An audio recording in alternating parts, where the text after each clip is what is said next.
오늘 말씀은 제목이 이게 바로 하나님의 지혜고 하나님의 능력이다. 요즘 좀 설교 제목이 좀 조금씩 길어지고 있는데 하다 보니까 저는 좀 이런 직관적으로 그냥 오는 그런 메시지들을 제목으로 좀 정해봤습니다.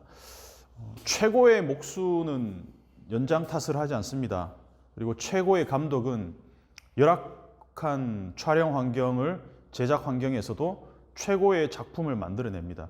그런 맥락에서 본다면 하나님은 오직 말씀만으로 혼돈과 공허 상태의 질서 없는 세계를 어떤 보조 재료나 조력자 없이 세계를 창조하셨습니다. 오직 말씀만으로. 이 세계를 직조하셨습니다. 지난주에 표현한 것처럼 그냥 좋은 옷을 만들기 위해서는 좋은 실이 필요하고 또 좋은 차를 운행하려면 좋은 기름을 넣어야 되잖아요. 근데 하나님이 만드시는 세계는 이 혼돈과 공허라는 열악한 제로 베이스에서 최고의 것들을 만들어내십니다. 사람이 만든 건 유통기한이 있잖아요. 언젠가는 낡고 부스러지고 없어집니다. 근데 엊그제도 이제 욕실 등을 갈았는데 아무리 잘 만들어도 사람이 만든 모든 것은 반드시 수명이 있고 유통기한이 있다는 거죠. 근데 하나님이 만드시는 것은 본질상 유통기한이 없습니다. 뭐 수십만 년, 수억 년 이 지구의 역사가 얼마나 된지는 모르겠지만 태양은 하나님이 만드신 그때의 그 모습으로 지금 그 자리에 떠 있습니다. 달도 마찬가지고. 하나님이 만드신 모든 것이 본질적으로 영원성을 가지고 있기 때문에 그냥 어느 순간 해가 조금 여기 깜빡깜빡하니까 이제 해를 갈 때 됐다 이러면서 하나님이 새로 만든 이런 게 없다는 거죠. 사람은 수명이 있잖아요. 이렇게 물을 수도 있지만 그 유통기한이 있는 거 아닙니까? 사람은 낡고 늙고 병들고 죽으면은 그럼 유통기한이 있는 거 아닙니까? 원래는 영원의 존재로 만들어졌다는 거죠. 사람도. 범죄하고 하나님과 단절되기 전까지는. 그래서 우리는 본질상 영원의 존재입니다. 유통기한이 있고 낡고 없어지는 존재가 아니라는 거죠.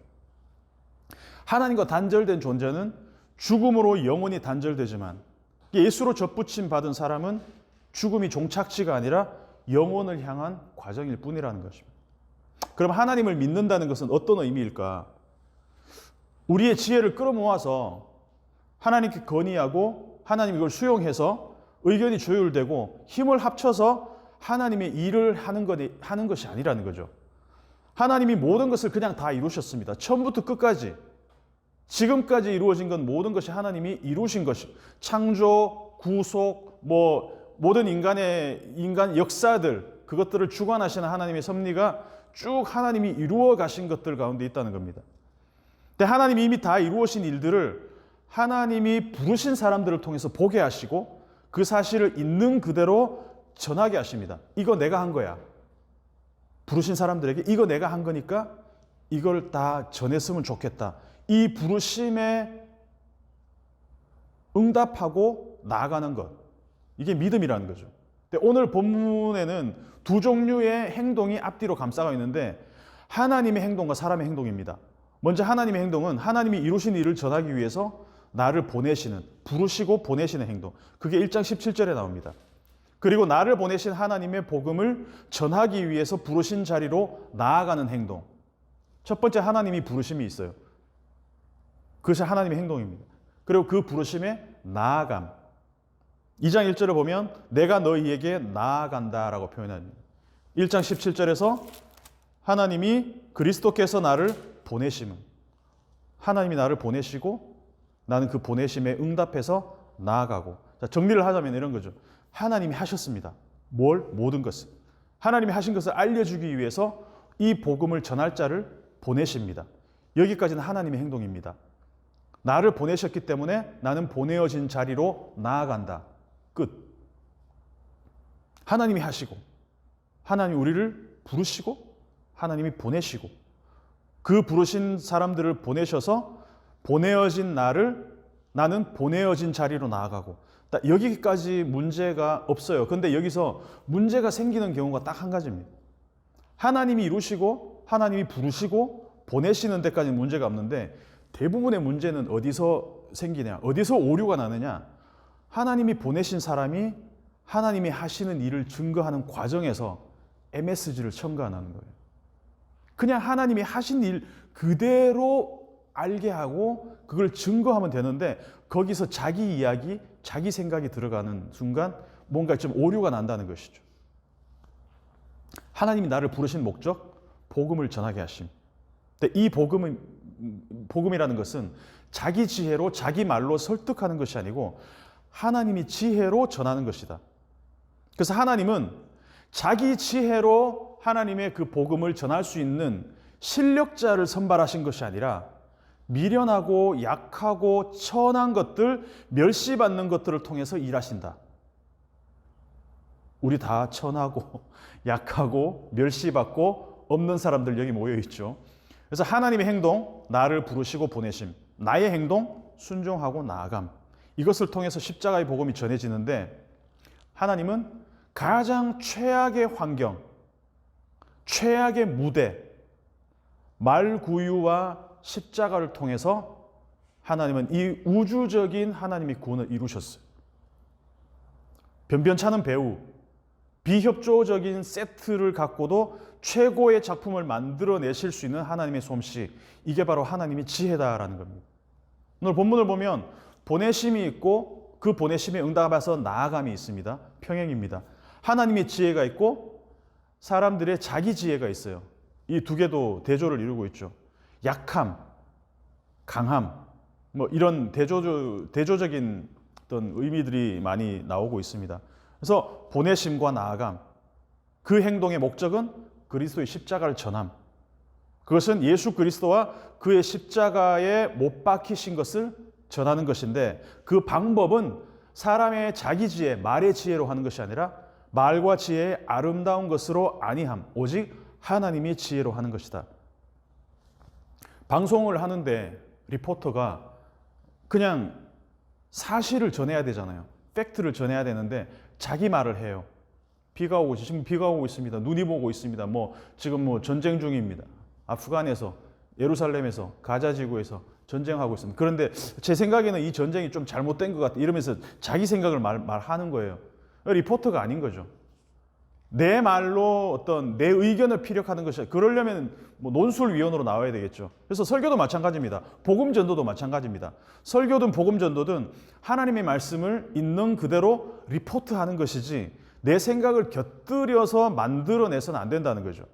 바울이 고린도에 오기 전에 어디 있었냐면 아테네에서 복음을 전했어요. 사도행전 17장에서 아테네에서 복음을 전하고 고린도 지역으로 옮겨가는 장면이 18장으로 이어집니다. 근데 고린도에 오기 전에 들렸던 그 아테네가 바로 철학의 중심이잖아요. 이 바울이 같이 복음을 전하고 사람들하고 변론하는 대상들이 누구였냐? 에피쿠로스 학파, 스토아 학파, 이 당대에 내노라 하는 철학자들이 소위 말해서 그 당시에 말로는 당할 사람이 없었던 사람들이 즐비하던 곳에서 바울이 복음을 전했어요. 사도행전 17장을 한번 찾아보십시오. 사도행전 17장을 찾아보면 17장 17절에 날마다 변론했다가 나와요. 날마다. 이 그리스 철학자들, 에피쿠로스 학파, 스토아 학파, 우리 배웠잖아요. 이 철학자들하고 변론을 했어요. 말쟁이들과 말하자면 춤 배틀하는 것처럼 말 배틀을 하는 거예요. 예수와 부활을 전하는데 여기에 뭐가 나오냐? 사도행전 17장 18절, 17장 17절, 18절을 보면 예수와 십자가를 전했다가 나오지 않고 예수와 뭐를 나온다? 부활을 전했다 이렇게 나왔다는 거죠. 근데 그리스도를 전하는데 이 그리스 사람들, 그 똑똑한 말쟁이들 앞에서 바울이 복음을 전하는데 십자가가 빠져 있다? 어쩌면은 십자가 생략될 수도 있고 아니면 성경에서 빠질 수도 있는데 우리는 상상해 볼 수 있을 것 같아요. 그리스 사람들하고 접촉점을 찾기 위해서 엄청나게 애를 썼을 거예요. 바울도. 그 당대에 에피쿠로스 학파, 스토아 학파, 철학자들이 즐비한 그 동네에서 그러면서 아테네에서 전하는 복음들을 보면 너희도 다 종교심이 있는 거 안다 내가. 하나님은 멀리 계신 분이 아니다. 우리 가까이 있다. 우리는 전부 그를 힘입어서 기동하고 존재하며 살아간다. 여기서 십자가 이야기가 뭔가 의도적으로 생략된 듯한 느낌적인 느낌, 잘 모르겠습니다. 바울이 십자가 얘기를 했는지 안 했는지는 텍스트에는 나오지 않아요. 그 당대 내노라 하는 말쟁이들과의 말 배틀에서 어쩌면은 바울은 기선제압 당하지 않기 위해서 애쓰는 모습이 있는. 근데 아시겠지만 아테네에서 큰 성과가 없어요. 뭐 이름이 뭔가 다마리 무슨 뭐 다미누스 뭐 어떤 이름 무슨 뭐 몇 명이서 그 복음을 전하고 다시 한번 들려달라 이런 이름이 잘 기억이 안 나는데 그 외에는 전혀 이렇게 복음이 들어가는 모습이 보이지 않아요. 그 다음 행선지가 고린도입니다. 그래서 고린도 교회에 보내는 편지에는 온통 무슨 이야기로 가득 차 있냐면 오늘 우리가 읽은 복음에서처럼 이 본문에서처럼 그리스도의 십자가 이야기로 도배가 되어 있습니다. 이전에 아테네에서 나름대로 바울이 수사학과 말솜씨를 총동원해서 복음을 전했다고 한다면, 예수와 부활을 전했는데 가운데 십자가가 없었다고 한다면 고린도에서는 말의 지혜를 강조하지 않는다는 겁니다. 오직 그리스도의 십자가. 1장 17절 그리스도의 십자가, 23절 우리는 십자가에 못 박힌 그리스도를 전한다. 2장 1절 말과 지혜의 아름다운 것으로 하지 않고 그가 십자가에 못 박히신 외에는 아무것도 알지 못하기로 작정합니다. 뭘 전한다? 그리스도의 십자가만 전한다. 그리고 나서 기록된 바 전부 구약의 말씀에 의존하고 있다는 거예요. 1장 19절에 보면 기록된 바 내가 지혜 있는 자들의 지혜를 멸하고 총명한 자들의 총명을 폐하리라. 이사야 말씀을 응용하고 있습니다. 그리고 31절에 보면 자랑하는 자는 주 안에서 자랑하라 함과 같게 하려 함이라. 이것도 예레미야 9장 23절 이하의 말씀을 기록된 바로 해서 인용하고 있다는 것이죠. 예레미야 9장 23절을 보면 지혜로운 자는 그의 지혜를 자랑하지 말라. 용사는 그의 용맹을 자랑하지 말라. 부자는 그의 부를 자랑하지 말라. 근데 이 본문을 좀 오해해서 많은 설교자들이 자랑하는 자는 주 안에서 자랑하라 이 말을 교회 밖에서 자랑하지 말고 교회 안에서 마음껏 자랑해라 이런 말로 좀 이해하는 경우가 있어요. 그 말은 그런 뜻이 아니라는 것이죠. 복음 앞에서는 어떤 사람들도 어드밴티지를 갖고 출발하지 않는다는 것을 강조하는 말입니다. 사람이 가진 지혜로 복음을 이해할 수도 없고 사람이 갖고 있는 사회적 권력으로 돈으로 구원을 구매할 수도 없다. 복음 앞에서는 돈 있는 사람이나 지혜 있는 사람이나 힘 있는 사람이나 전부 뭐다? 제로 베이스에서 모든 사람이 주님 앞에 죄인이라는 출발선에 선다라는 것이죠. 기록된 바. 이 인용을 제일 많이 한 분이 누구냐 하면 예수님입니다. 사복음서 전체를 통해서 예수님이 하시는 말씀은 자기의 말로, 심지어 예수님은 하나님이신데도 불구하고 자기 생각, 자기 수사학, 자기 논리로 하신 것처럼 오직 아버지의 말씀으로 기록된 것, 아들 예수가 아버지의 말씀에 온전히 기대고 있다는 것이죠. 그분은 하나님의 아들이었음에도 불구하고 예수님조차도 자기의 논리로 하나님 아버지의 말씀에 힘입어서 기록된 것들을 전했다라는 것이죠. 여러분, 십자가의 복음이 지금도 그렇지만 이 시대 사람들한테는 굉장히 설득력이 빈약한 서사였습니다. 영웅의 죽음, 이 영웅의 죽음을 맛본 사람들한테는 예수님의 죽음의 방식은 받아들이려고 해도 받아들일 수가 없지 않았겠어요? 십자가 복음을 전한다. 당시에 좀 배운 사람들, 특히 그리스 같은 그런 사회에서는 설득력이 한참 떨어지는 얘기죠. 고린도를 비롯한 고대 그리스 사회에서는 논리적 구조가 탄탄한 말솜씨에 매료되는 사회였잖아요. 요즘은 돈 많은 사람 말이 먹히는 사회잖아요. 성공했다 그러면 그 사람의 말이 설득력이 있잖아요. 이때는 그냥 말 잘하는 사람의 말이 먹히는 사람, 논리적으로 이해가 되고 설득이 되는 사람의 말이 먹히는 시대였다는 거죠.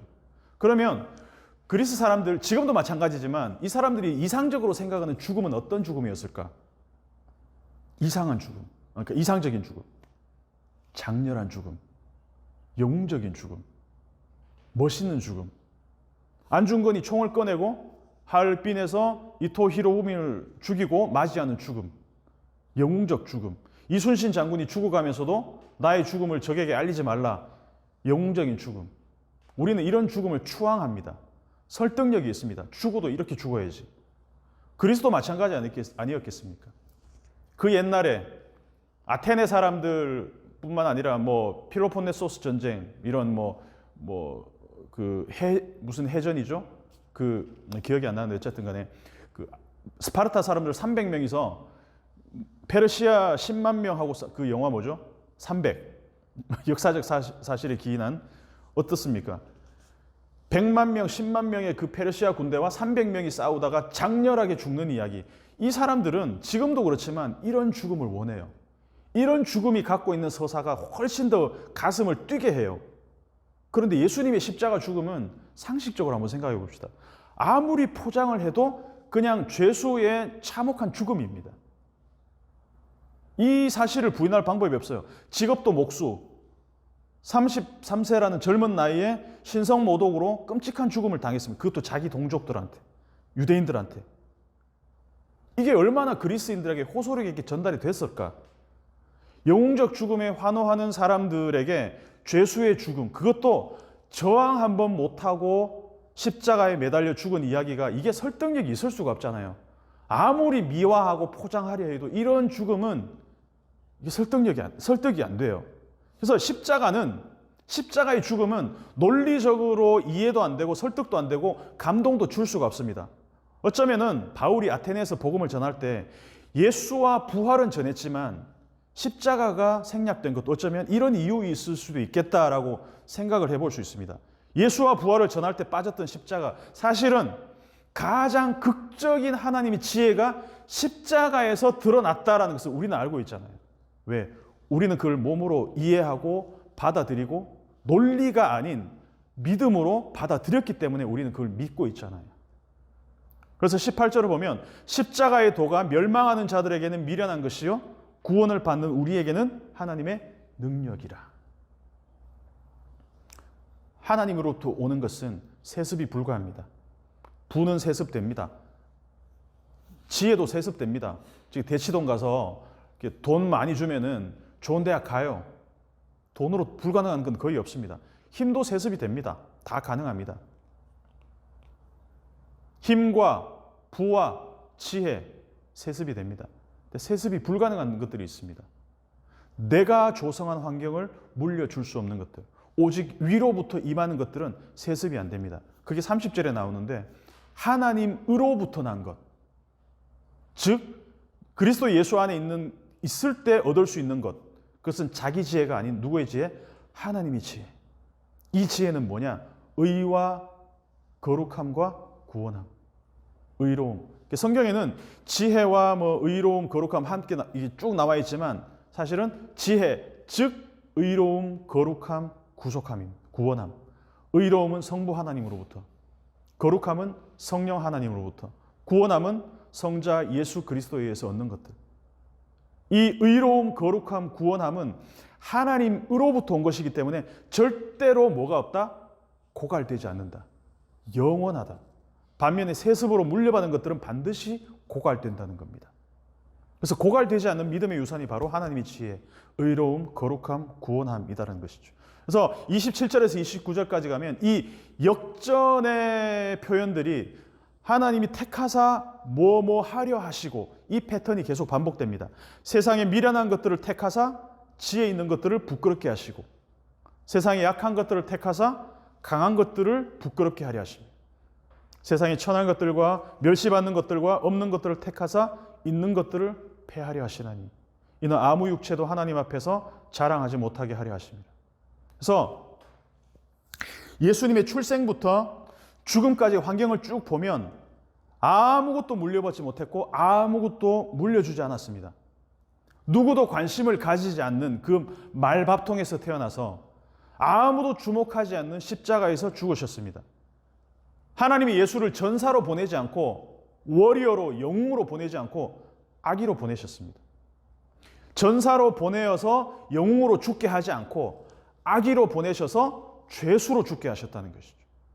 근데 그 아기가 세상을 구했고 그 죄수의 죽음이 온 우주, 온 세계를 뒤바꾸어 놨다는 것이죠. 정복이 아닌 죽음으로 최후를 맞았습니다. 이 이야기가 과연 설득이 될까? 교리로 만들면 간단하죠. 근데 역사 속에 던져진 팩트로, 이야기로 전해진다면 그렇게 간단한 문제가 아니라는 것입니다. 여러분, 대중들이 듣고 싶어하고 보고 싶어하는 건 따로 있습니다. 그래서 십자가는 결코 대중적인 내용이 아닙니다. 대중이 원하는 것을 들려주려면 가공이 필요해요. MSG가 필요합니다. 많이 들어가야 됩니다. 근데 우리 시대도 그렇지만 이 당시에 유대인들, 헬라인들, 이 사람들이 원하는 것들이 있었어요. 유대인들이 원하던 것들이 뭐냐? 표적. 헬라인들이 원하는 건 뭐냐? 지혜. 한마디로 유대인들은 보여주면 믿을게. 헬라인들은 나 설득되면 믿을게. 22절 유대인은 표적을 구하고 헬라인은 지혜를 찾으나 그 다음에 우리는 십자가에 못 박힌 그리스도를 전하니 유대인에게는 거리끼는 것이요 이방인에게는 미련한 것이로되 오직 부르심을 받은 자들에게는 유대인이나 헬라인이나 그리스도는 하나님의 능력이요 하나님의 지혜니라. 표적이라는 것은 내 눈에 보여져야 되고 지혜는 내 이성이 납득돼야 됩니다. 근데 십자가에 못 박힌 예수는 자 생각해 보십시오. 유대인들이 원하는 예수의 모습은 십자가에 못 박힌 예수가 못을 딱 박는 순간 표적이 일어나야 돼. 못이 튕겨나가고 살갗을 뚫지 못하고 갑자기 이 예수님이 갑자기 몸이 붕 뜨더니 죽음을 맞지 않고 그 자리에 있는 로마인들을 다 쓸어버리고 하나님의 영이 탁 임하면서 저기 로마를 이렇게 딱 이렇게 힘으로 정복하는 뭐 이런 표적들 그런 거에 너무 익숙해 있으니까 이런 스토리를 원했겠죠. 근데 그런 거 없습니다. 아무 일도 일어나지 않았습니다. 사흘 동안. 헬라인들은 어떤 걸 원했겠습니까? 십자가의 죽음이 아주 영웅적인 죽음과 관련되게끔 설득되어져야 됩니다. 영웅적 죽음의 서사로 만들어져야 됩니다.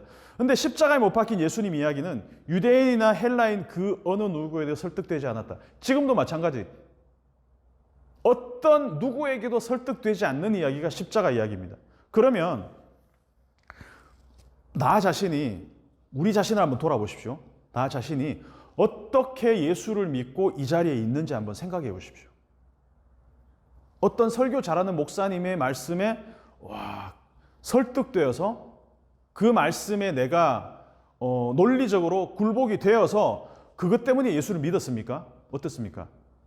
그러신 분 솔직하게 아무리 뛰어난 명설교를 들었어도 그것 때문에 내가 설득이 되어지고 납득이 되어져서 예수를 믿겠다. 들어보니 맞네요. 하고 이제 등록하고 예수님을 구주로 믿겠습니다. 뭐 그럴 수도 있겠죠. 그러나 예수님이 우리에게 찾아오신 방식은 그렇게 찾아오시지 않는다는 거죠. 믿음은 그냥 하나님이 주시는 선물입니다. 제가 설교 때마다 가끔씩 했던 얘기지만 예전에 말레이시아에서 단기 선교를 했을 때 저는 좀 독특한 경험을 했어요. 영어로 몇 마디 하지 않은 복음 전도를 해야 되니까 이제 말레이시아, 인도네시아 사람들한테 간단한 영어 한 몇 마디 이렇게 했는데 이 여자분도 있었고 또 조금 나이가 좀 젊은 분들도 있었는데 제가 하는 그 짧은 영어를 듣고 막 우는 거예요. 그리고 예수를 믿겠다는 거예요. 나는 내가 설득이 안 됐어. 내가 하는 말이 무슨 말인지도 알고 지금 이게 납득이 되어서 지금 예수를 믿겠다는 거냐, 받아들이겠다는 거냐, 믿겠다는 거예요. 나는 못 믿겠어, 그걸. 지금 생각해보면 그래요. 내 말의 지혜나 나의 유창한 영어나 복음을 교리적으로 설명해서 설득이 되어서 믿는 게 아니라 그냥 보내셔서 전하게 하시는 순간 성령이 그 사람에게 임했다는 것이죠. 저는 그렇게밖에는 생각할 도리가 없다는 것입니다. 그냥 복음이 전해졌습니다. 그냥 믿어요. 내가 하는 말을 알아듣는 거냐? 알아들었대요. 예수님 믿는다 대답을 했고 진짜로 예수님을 주로 받아들였습니다. 솔직히 믿기지 않았는데 그게 제가 교만이었다는 거죠. 그렇게 간단하게 예수의 십자가를 전했는데 상식적으로 말도 안 되는 이야기를 했지만 그 짧은 영어로 복음을 받아들였다는 것이죠. 이게 하나님의 지혜고 이게 하나님의 능력이다라는 것이죠. 말로 설득하는 게 아니라 내 부족한 입술을 통해서도 성령이 강렬하게 역사한다면 그런 일이 일어난다는 것이죠. 이게 바로 하나님의 지혜고 하나님의 능력이다. 하나님은 아브라함과 사라 100살과 90살 된 그 늙은 노부부의 몸을 통해서도 생명을 탄생시키는 분이라는 것이죠. 80 넘은 모세가 들고 있는 그 지팡이 하나를 들고 홍해를 반으로 가르고 마른 평지로 만들어버린 분이라는 거죠. 말밥통 안에서 세상을 바꿀 구원자를 담아내시는 분이라는 것이죠. 십자가라는 끔찍한 사형틀을 우주적 구원의 도구로 변환시켜 버리는 분이라는 것이죠. 이게 바로 하나님의 지혜고 이게 바로 하나님의 능력이다라는 것입니다. 그래서 주의해야 될 것은 이 십자가 자체를 신성시하는 것은 금물입니다. 위험합니다. 기독교를 국가 공식 종교로 지정한 콘스탄틴이 십자가를 자기 군대의 상징으로 방패에 집어넣었습니다. 자기 제국의 승리를 위한 도구로 십자가를 이용했습니다. 십자가가 예수의 죽음과 상관없는 부적이 될 수도 있다는 것이죠. 그래서 십자군 전쟁은 인류가 벌인 가장 잔인한 전쟁입니다. 십자가가 자기 부인과 자기 죽음이 아닌 살상의 도구도 될 수가 있다는 것입니다. 그래서 우리가 의지해야 될 것은 십자가 자체가 아닙니다. 십자가 자체가 아닙니다. 십자가라는 그 끔찍한 도구를 뒤집어서 구원의 도구로 바꾸신 하나님의 능력과 하나님의 지혜를 바라봐야 된다는 것입니다. 그래서 오늘 본문을 전하는 바울이 오늘 본문을 통해서 전하는 그 핵심적인 내용은 우리는 이 그리스도의 십자가를 전한다라는 것입니다. 1장 17절에서 나는 그리스도의 십자가를 전한다. 1장 23절에서 우리는 십자가에 못 박힌 그리스도를 전한다. 2장 1절 2절에서 나는 십자가에 못 박힌 그리스도를 전한다. 저는 우리 일상교회가 이 부르심에 나아가는 교회가 됐으면 좋겠습니다.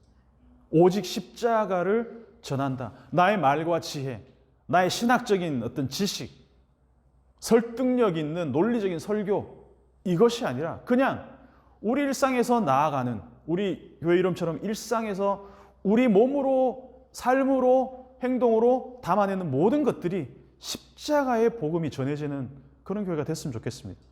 수사학적 논리가 필요 없다는 말이 절대 아닙니다. 설득력 있는 설교가 필요 없다는 말도 아닙니다. 모든 논리, 지혜, 언변의 출발점이 자기 자신에서가 아니라 하나님의 지혜, 하나님의 능력으로부터 비롯된다는 것을 믿는 것에 출발한다는 것이죠. 그래서 우리에게서 나오는 것은 아무것도 없다라는 것을 인식하는 것에서 출발해야 된다는 겁니다. 한 가지 설교 마지막 부분인데 눈 떠보니 선진국이라는 책을 이번 한 주 동안 제가 읽었는데 거기에 나오는 내용이에요. 제가 그냥 읽어볼게요. 우리가 코로나 시대를 맞아 크게 놀랐던 것 중에 하나가 미국, 영국, 프랑스처럼 선진국들이 코로나에 어이없이 당하는 모습이었다. GDP 기준으로 세계 최고의 선진국들이었기 때문이다. 미국의 텍사스주가 혹한에 당하는 모습도 마찬가지다. 텍사스는 미국에서 생산되는 석유의 41%, 천연가스의 25%, 미국 전체 풍력 발전량의 28%를 담당한다. 근데 정전으로 60여 명이 얼어 죽었대요. 코로나 기간에. 전기 요금이 8,000%나 올라서 8,000%나 올라서 한 달 요금으로 2천만 원을 받아든 사람도 있다는 겁니다. 다른 주에서 전기를 받아왔더라면 좋았겠지만 텍사스는 자기들 에너지가 넘친다는 이유로 다른 주와 연결되는 전선들을 다 끊어놓은 상태였다. 텍사스 주는 전력이 민영화되어 있다고 그래요. 이익을 극대화하지만 다른 주에서 전기가 안 오는 게 맞아요. 이익을 극대화하자면 최소의 설비로 최대의 이윤을 뽑아내야 하고 시장 원리에 따라 전력 공급이 모자랄 때 값을 올려놓은 돈을 최대한 많이 버는 게 맞다. 뭐가 떠오르십니까? 우리는 전기 공급에 문제가 없으니까 다른 주와의 연결망을 다 끊어놓으니까 어떻게 됩니까? 그 공간은 암흑이 될 수도 있는 거고 전기가 전혀 안 들어오기 때문에 사람이 살 수 없는 척박한 공간이 될 수도 있다는 거예요. 하나님으로부터 비롯되지 않은 것은 하나도 없다. 이것을 알았더라면 이런 짓을 하지 않았. 미국 같은 나라도 이런 우를 범한다는 것입니다. 미세먼지가 가득한 하늘을 보다가 이 탁한 공기가 비 한 번 오면 금세 맑아지는 것을 보지 않습니까? 순식간에 공기의 질이 바뀌는 것을 우리 볼 때가 있습니다. 우리가 만들어낸 이 탁한 공기를 깨끗하게 필터링, 우리가 만들어낸 것들을, 우리가 메스업 시킨 것들을 우리가 깨끗하게 하려면 천문학적인 돈이 들어가도 안 될 거예요. 근데 하나님은 비 한 번 내리시면 깨끗하게 됩니다. 단번에 청소해버려요. 이게 바로 하나님의 지혜고 하나님의 능력이다. 인간들이 점진적으로 이루어 놓은 것들조차도 하나님은 단번에 뒤집을 수 있는 분이시다. 태어나면서 죄인인 내가, 살아오면서 밥 먹듯이 죄를 지었던 내가, 그 모든 죄악들이 십자가에서 단 한 번에 해결되었구나. 이게 바로 하나님의 능력이고 하나님의 지혜다.